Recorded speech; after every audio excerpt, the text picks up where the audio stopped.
In this video, I'm going to show you how to view aged receivables in Wave. First, head over to your Wave account. Once you're logged in, look at the left-hand side of your screen and click on the Reports option.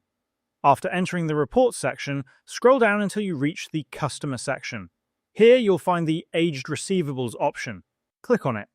This report shows all the outstanding payments that your customers owe but haven't paid yet.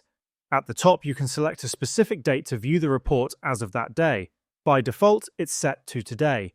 The report is divided into sections. The first section, Not Yet Overdue, lists invoices that are still within their payment period.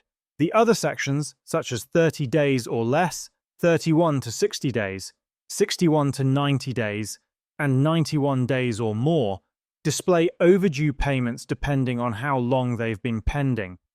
You may see multiple entries for the same client if they have more than one unpaid invoice. At last, you'll find a Total Unpaid section, showing the total amount owed to you across all customers.